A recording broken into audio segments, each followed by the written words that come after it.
The Cape Cod began as a colonial solution to New England's harsh climate and grew into a nationwide symbol of comfortable living. It was built for practicality and later adapted for suburban growth and remains one of America's most enduring house styles. In today's video, we'll uncover the Cape Cod's history, highlight the defining features inside and out, and explore why this style still holds such a strong place in the history of American domestic architecture.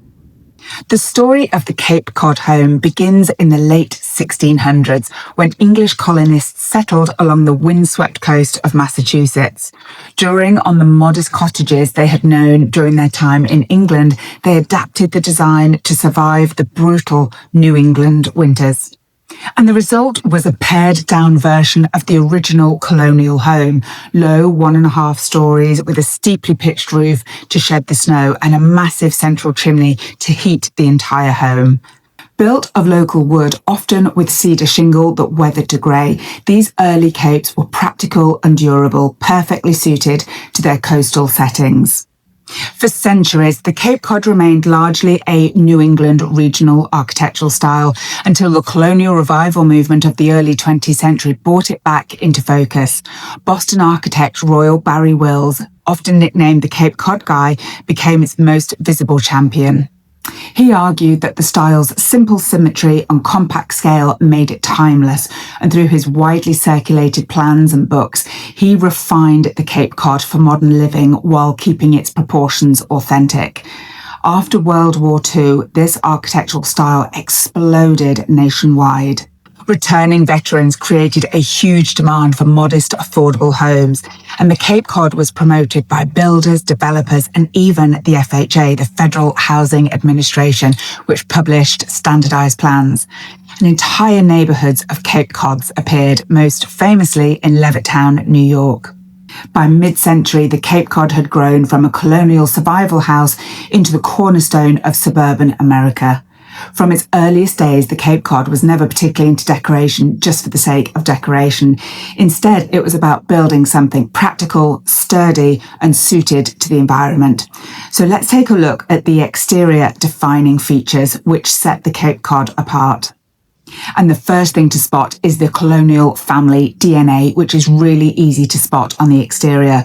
Just like its colonial relatives, the Cape Cod presents a very symmetrical facade, a central front door, evenly spaced windows, and a very simple, balanced outline. Ornamentation is minimal, giving the home a very restrained, orderly look that reflects its origins in early American practicality. And even the shutters tie back to that tradition. Once functional for storm protection, they later became decorative, but they still reinforce the style's colonial identity. The second defining exterior feature is the roof line. A steeply pitched gable roof designed to shed snow and stand up to strong winds gives the Cape Cod its compact, resilient profile. And in coastal regions especially, this sharply angled roof was both practical as well as symbolic of the home's northeastern origins. Next up, the siding material also play an important role in the Cape Cod's character, and the original New England capes were almost always built of clapboard or cedar shingles, which were left untreated. So over time, they would weather into a wonderful silvery grey, which would blend in with the coastal landscape.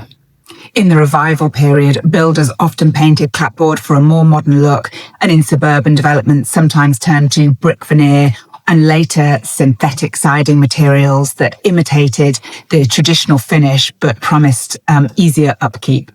The fourth exterior defining feature was the chimney.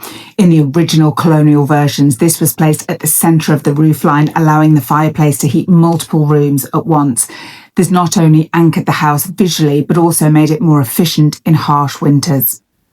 In later versions, the chimney was often shifted to one side, a small change that reflected updated heating systems, but still kept the Cape Cod's traditional outline intact.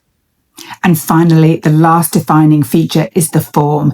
Cape Cods are almost always 1.5 stories tall, a scale that kept them modest and practical in their colonial beginnings. The upper level was typically unfinished storage, which helped conserve heat below. During the 20th century revival of the Cape Cod, builders added dormer windows to turn that attic into usable living space. This preserved the home's compact proportions while making it brighter and more functional for modern living. And the dormers remain one of the style's most recognisable hallmarks today.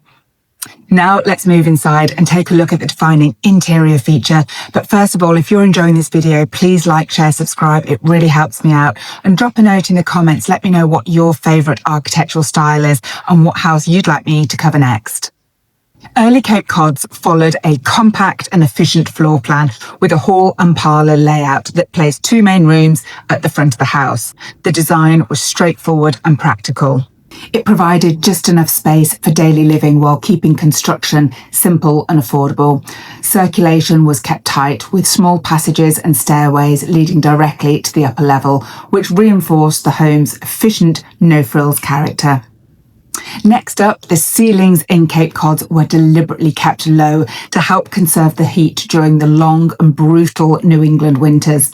And the result was an interior that felt sheltered and intimate, a coziness that became one of the Cape Cod's most enduring qualities.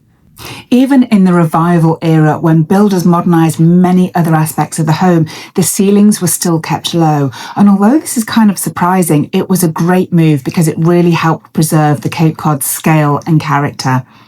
The third defining interior feature is the half upper story, which the steep roof created, often unfinished and only used for storage in the original Colonials.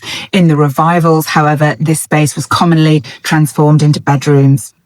Dormer windows made the upstairs brighter and more comfortable, turning what had been once attic storage into functional family living space. Finally, Cape Cod interiors were never lavish, but in their restraint, they were both efficient and timeless. Revival-era Cape Cods frequently included built-in cabinetry, shelving, and storage nooks to make the most of small rooms. Finishes remained simple, painted wooden trim, modest mouldings, and plain surfaces that emphasised function over decoration. And the result was an interior that echoed the home's colonial origins while adapting to 20th century life. Although Cape Cods are rarely built as brand new designs today, they've remained a fixture in the American landscape.